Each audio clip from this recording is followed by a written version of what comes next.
Good morning students. ME 203 engineering material and manufacturing process जो subject है उसमें आज हम एक नया चैप्टर स्टार्ट करेंगे, that is the structure of the metals and their deformation.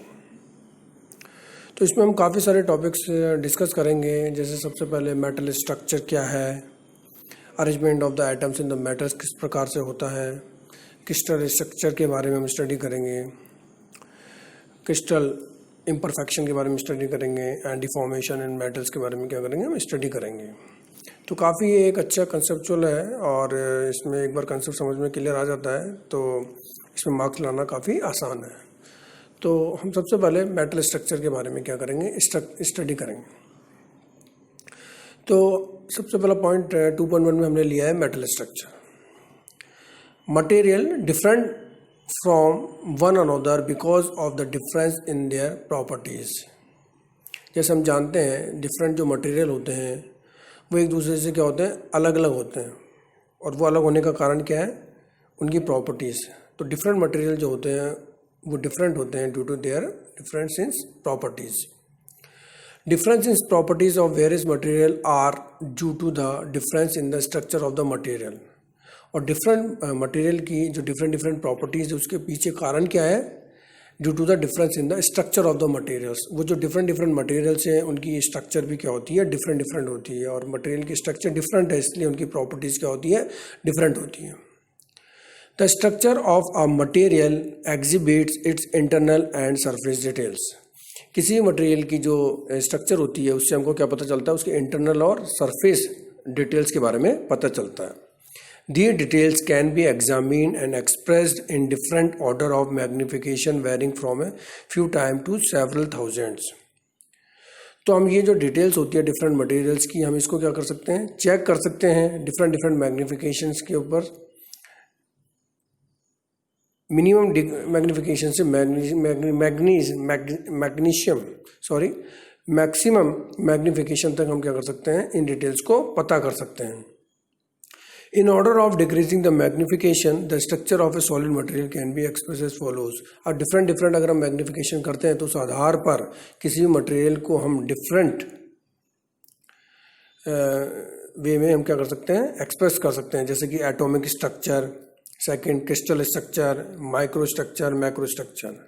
तो हमने क्या किया, किसी भी मटेरियल का मैग्निफिकेशन किया और अलग अलग लेवल पर किया तो हमको अलग अलग क्या होगी, उसकी स्ट्रक्चर नज़र आएगी, क्रिस्टल स्ट्रक्चर नज़र आएगी, एटॉमिक स्ट्रक्चर नज़र आएगी, माइक्रो स्ट्रक्चर नज़र आएगी और मैक्रो स्ट्रक्चर नज़र आएगी। तो हमको ये सब चीज़ क्लियर होना चाहिए कि स्ट्रक्चर से हमको क्या होता है, उसकी इंटरनल और सरफेस डिटेल्स के बारे में पता होता है। तो हमने क्या स्टडी किया कि जो मटेरियल्स होते हैं डिफरेंट मटेरियल्स क्या होते हैं, डिफरेंट प्रॉपर्टीज़ बताते हैं। उसका कारण क्या है, क्योंकि उन डिफरेंट मटेरियल की स्ट्रक्चर अलग होती है और स्ट्रक्चर से हमको क्या होती है, इंटरनल और सरफेस डिटेल्स के बारे में पता चलता है। अब डिफरेंट मटेरियल की डिफरेंट स्ट्रक्चर है, उसको भी हम क्या कर सकते हैं, डिफरेंट लेवल तक मैग्नीफाई कर सकते हैं। तो मैग्नीफिकेशन के लेवल के आधार पर इसको क्या किया, डिफरेंट भागों में डिवाइड किया गया। जैसे कि एटॉमिक स्ट्रक्चर क्या है, क्रिस्टल स्ट्रक्चर क्या है, माइक्रो स्ट्रक्चर क्या है एंड मैक्रो स्ट्रक्चर क्या है। All solids material consist of a large number of particles called molecules। जैसा कि हमको पता है जितने भी सॉलिड मटेरियल्स होते हैं वो किससे मिलकर बने होते हैं, लार्ज नंबर ऑफ पार्टिकल से मिलकर बने होते हैं। कोई भी सॉलिड होगा तो उसमें लार्ज नंबर ऑफ पार्टिकल्स होंगे और उन पार्टिकल्स को अपन क्या बोलते हैं, मॉलिक्यूल्स बोलते हैं। Which are bonded together to form the bulk materials. और जितने भी मॉलिक्यूल्स होते हैं ये क्या होते हैं, एक दूसरे से बॉन्डेड होते हैं और इससे क्या बनाते हैं, एक बड़ा मटेरियल बनाते हैं। क्लियर। तो all solid material consist of a large number of particles. उन पार्टिकल्स को अपन मॉलिक्यूल्स बोलते हैं और ये मॉलिक्यूल्स क्या होते हैं, बॉन्ड के थ्रू बंधे होते हैं एक दूसरे से और मिलकर के एक बड़ा मटेरियल बनाते हैं। Each molecules which are bonded together is further composed of tiny particle called atoms. और ये जितने मॉलिक्यूल्स हैं ये क्या होते हैं, छोटे एटम से मिलकर बने होते हैं। तो each molecules which are bonded together, जितने मॉलिक्यूल्स आपस में बंधे होते हैं, is further composed of tiny particle, छोटे पार्टिकल से मिलकर बने होते हैं, जिसको कि अपन क्या बोलते हैं, एटम्स बोलते हैं। Individual properties of atom and their arrangement in the molecules determine the properties of material. तो ये जो molecules जो different atoms से मिलकर बने हुए हैं, इन different atoms की जो properties होगी और इनका जो arrangement होगा, उससे क्या होगा, उस मटेरियल की प्रॉपर्टीज़ के बारे में हम जानकारी प्राप्त कर सकते हैं। तो जितने भी सॉलिड मटेरियल होते हैं वो मॉलिक्यूल से मिलकर बने होते हैं और ये मॉलिक्यूल के बीच में क्या होता है, बॉन्ड होता है, जिससे कि वो एक बड़ा मटेरियल बनाते हैं। और ये जो मॉलिक्यूल्स हैं ये छोटे छोटे एटम से मिलकर बने होते हैं। तो एटम्स की प्रॉपर्टीज़ क्या है और उनका अरेंजमेंट क्या है, अगर ये हमको पता चल जाता है तो हम डायरेक्टली मटेरियल की प्रॉपर्टी के बारे में क्या कर सकते हैं, पता कर सकते हैं। इसलिए therefore to understand the properties and structure of materials it is necessary to start with the structure and characteristics of the individual atoms. इसलिए किसी भी मटेरियल की प्रॉपर्टी को पता करने के लिए या उसकी स्ट्रक्चर को पता करने के लिए हमको क्या करना पड़ेगा, जो एटम्स है उसके बारे में स्टडी करना पड़ेगा, उसकी स्ट्रक्चर के बारे में स्टडी करना पड़ेगा, उसके कैरेक्टरिस्टिक्स के बारे में स्टडी करना पड़ेगा हमको, उसके अरेंजमेंट के बारे में हमको क्या करना पड़ेगा, स्टडी करेगा। तो अगर हमको एटम्स की स्ट्रक्चर, कैरेक्टरिस्टिक्स और अरेंजमेंट के बारे में पता चल जाता है तो हम किसी भी मटेरियल की प्रॉपर्टी और स्ट्रक्चर के बारे में क्या कर सकते हैं, स्टडी कर सकते हैं। तो ये थोड़ा सा स्टार्टिंग हमने किया है मैटर स्ट्रक्चर के बारे में। अब हम सबसे पहले arrangement of the atoms in metals के बारे में क्या करेंगे, स्टडी करेंगे। Next,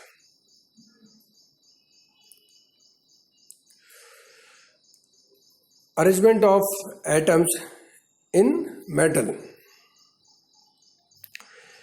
arrangement of atoms in metals को, अरेंजमेंट ऑफ एटम्स को हम क्या कहते हैं, पैकिंग भी कहते हैं। किसी भी मटेरियल के अंदर, किसी मेटल्स के अंदर जो एटम्स का अरेंजमेंट है वो क्या कहलाती है, उसकी पैकिंग कहलाती है। तो इसको समझने से पहले हम थोड़ा सा इसके अंदर, जैसे कि ये जो एटम्स से रिलेटेड जो इम्पोर्टेंट्स हैं, टर्म्स हैं, वो हमको पता होनी चाहिए। जैसे कि एटम्स क्या है, एटम्स क्या है, it is the smaller particle of an element which take part in the chemical reaction. Atoms क्या हो गया, it is a smaller particle of an element which take part in the chemical reaction.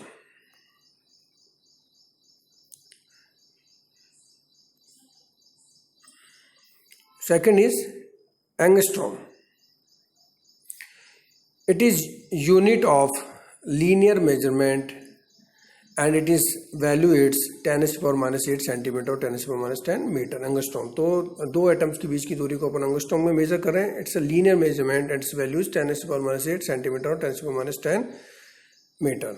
Electron, it is negatively charge particle present in the atom. ये negative charge particle होता है, जैसे सबको पता है, और इन एटम्स के अंदर। Another is a proton, it is positively charge particle found in atoms, ये पॉजिटिव होता है। Then neutron, it is positive charge dense particle of an atoms, it is equivalent to that of the proton. Next, nucleus, it is a positively charged dense particle of an atoms. Then atomic number, the number of protons is called the atomic number. तो हम ये सब चीज़ें पहले काफ़ी पढ़ चुके हैं अपनी 12th क्लास वगैरह में कि एटम्स क्या होता है। तो अपन सिंपली पता है कि जो एटम्स होते हैं उसके अंदर इलेक्ट्रॉन्स भी होते हैं और न्यूट्रॉन, प्रोटॉन भी होते हैं। तो एटम्स क्या होता है, it is a smallest particle of an element which take part in chemical reaction. तो सबसे स्मॉलेस्ट पार्टिकल है ये किसी भी एक एलिमेंट का जो कि केमिकल रिएक्शन में रहता है। तो सबसे जो छोटा पार्टिकल उसको अपन एटम बोलते हैं। और एटम में क्या क्या होता है, इलेक्ट्रॉन, प्रोटॉन, न्यूट्रॉन। इलेक्ट्रॉन जो होते हैं नेगेटिव चार्ज पार्टिकल होते हैं, प्रोटॉन होते हैं पॉजिटिव चार्ज पार्टिकल्स होते हैं। और दो एटम्स के बीच की दूरी को अपन एंगस्ट्रॉम में मेज़र करते हैं।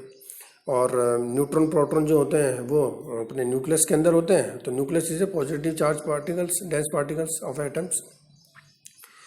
और एटॉमिक नंबर, तो जितने भी उसमें प्रोटॉन्स होंगे वो उसका क्या कहलाएगा, एटॉमिक नंबर कहलाएगा। तो arrangement of the atoms in metals,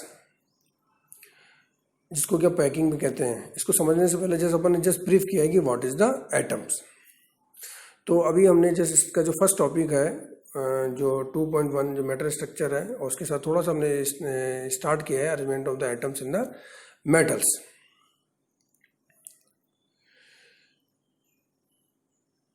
इसके बाद में हम बात करते हैं, अगर हमको ये एटम्स और इलेक्ट्रॉन प्रोटॉन न्यूट्रॉन ये सब चीज़ क्लियर है पहले से, तो हम आगे बढ़ सकते हैं और हम समझ सकते हैं कि पैकिंग क्या होती है।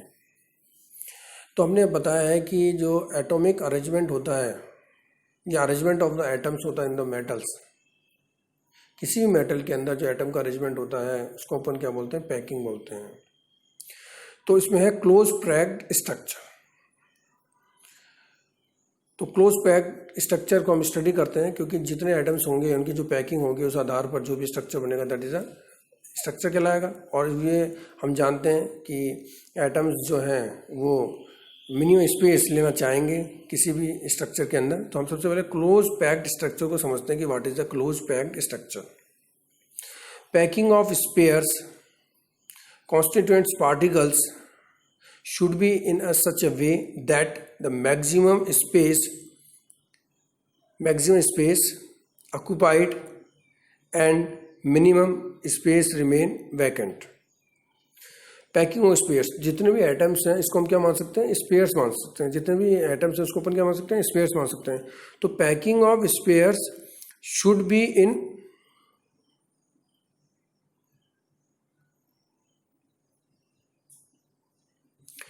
packing of spares should be in such a way that maximum space has been occupied।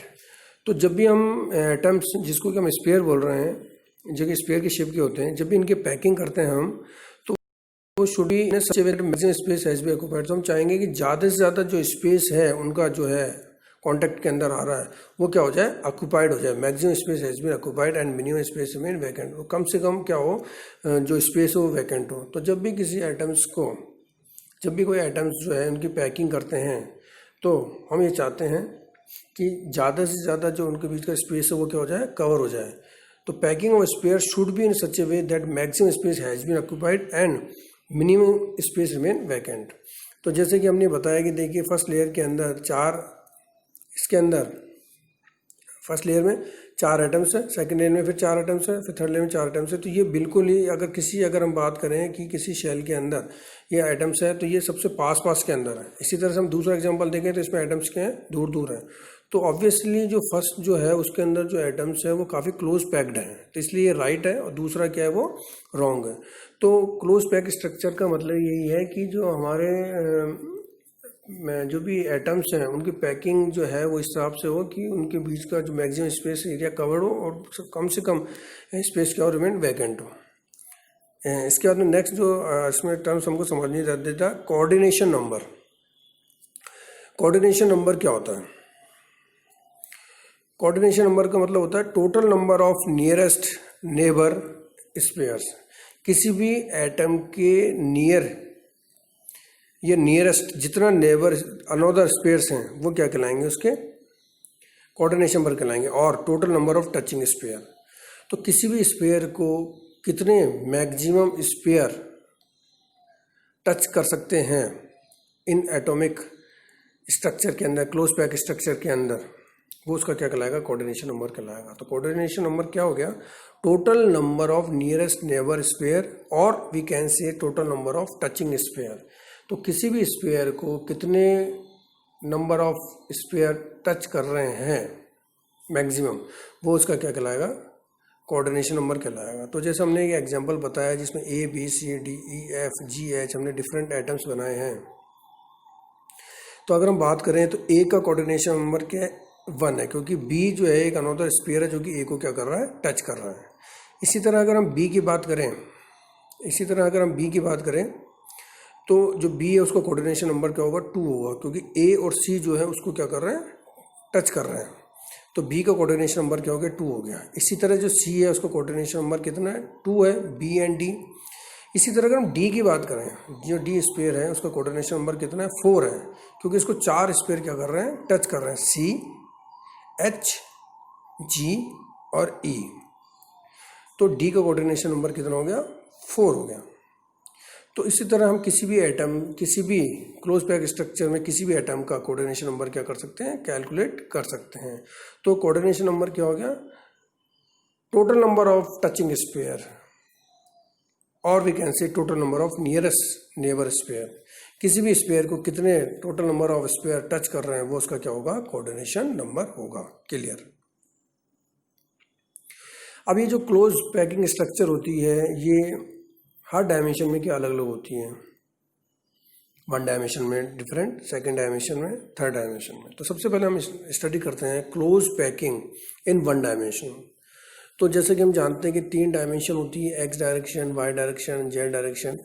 तो अगर हम एक्स डायरेक्शन के अंदर एटम का अरेंजमेंट है तो एटम का अरेंजमेंट जस्ट लाइक दिस होगा, एक एटम, उसका दूसरा एटम, उसका तीसरा, उसका चौथा, पांचवा, छठा, इस तरह से एक एटम होगा, बट वो एक्स डायरेक्शन के अंदर कॉन्टेक्ट के अंदर होंगे। इसी तरह से अगर हम वाई डायरेक्शन की बात करें सभी आइटम्स होंगे वाई डायरेक्शन के अंदर ही कॉन्टेक्ट होंगे। इसी तरह अगर मतलब कोई जेड डायरेक्शन है तो सभी आइटम्स के होंगे जेड डायरेक्शन के अंदर ही कॉन्टेक्ट में होंगे। तो अगर हम बात करें क्लोज पैकिंग इन 1 डायमेंशन, तो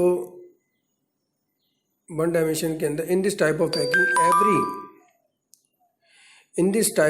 packing every sphere touches the 2 other sphere. तो अगर हम देखें तो इसके अंदर जो इसके अंदर जो स्पेयर है वो कितनों को स्पेयर को टच कर रहा है, 2 स्पेयर्स को टच कर रहा है। हम फर्स्ट और लास्ट के हमेशा क्या होते हैं उसको क्यूट कर देते हैं। जब भी कोऑर्डिनेशन नंबर निकालते हैं तो बीच की स्पेयर की हम बात करते हैं। तो इसमें कोई भी एक बीच का स्पेयर है वो 2 स्पेयर्स को क्या कर रहा है, टच कर रहा है, तो इसका कोऑर्डिनेशन नंबर कितना हो गया, 2 हो गया। और चूंकि ये देखिए एक ही लीनियर डायरेक्शन के अंदर है, या तो एक्स में या वाई में या जेड में, इसलिए इसको अपन क्या बोलते हैं, लीनियर क्लोज पैकिंग भी बोलते हैं। क्या बोलते हैं इसको, लीनियर क्लोज पैकिंग भी बोलते हैं। इसके बाद में दूसरा है close packing in 2 dimension. Close packing in 2 dimension, तो 2 डायमेंशन में हमको जैसे पता है कि कोई भी डायरेक्शन होगी एक्स वाई, वाई जेड या जेड एक्स। तो ये इस आधार पर इसके अंदर ये 2 प्रकार की होती है। एक तो होती है स्क्वायर क्लोज पैकिंग और दूसरी होती है हेक्सागोनल क्लोज पैकिंग। तो अगर हम सबसे पहले बात करते हैं स्क्वायर क्लोज पैकिंग की, तो अगर हम सबसे पहले बात करते हैं स्क्वायर क्लोज पैकिंग की, तो हम देख सकते हैं कि एक लेयर है एटम्स की, उसके पास में नियरेस्ट में दूसरे एटम्स की लेयर है, उसके नीचे तीसरे एटम्स की लेयर है, उसके नीचे चौथे एटम्स की लेयर है। तो एटम्स का अरेंजमेंट 2 डायमेंशन में इस तरह से है कि एक लेयर के नीचे जैसे दूसरी लेयर है, उसके जस्ट नीचे तीसरी लेयर है, उसके जैसे चौथी लेयर है। तो इसमें हम किसी भी अगर एटम का बीच में अगर हम पॉइंट लेते हैं एटम्स का, तो उसके नियरेस्ट हम देखें तो 4 एटम्स के कॉन्टेक्ट के अंदर आ रहे हैं, तो इसका कोऑर्डिनेशन नंबर क्या हो गया, 4 हो गया। अगर इनके सभी सेंटर्स को मिलाए तो हम देखेंगे कि स्क्वायर शेप बनती है। तो इसलिए इस पर्टिकुलर पैकिंग को हम क्या बोलते हैं, स्क्वायर क्लोज पैकिंग बोलते हैं। इसलिए इसका कोऑर्डिनेशन नंबर क्या हो गया, 4 हो गया। तो इसलिए हमने लिखा है in this type of packing every sphere touches the 4 other sphere and making a square type structure. तो इस टाइप की जो पैकिंग होती है उसके अंदर एवरी जो स्पेयर है वो क्या होना होता है, 4 स्पेयर को क्या कर रहा है, टच कर रहा है। और किस टाइप की स्ट्रक्चर बना रहा है, making a square type structure बना रहा है। ओके। दूसरा क्या है, hexagonal close packing. Hexagonal close packing जिसको केवल HCP भी बोलते हैं, हेक्सागोनल क्लोज पैकिंग।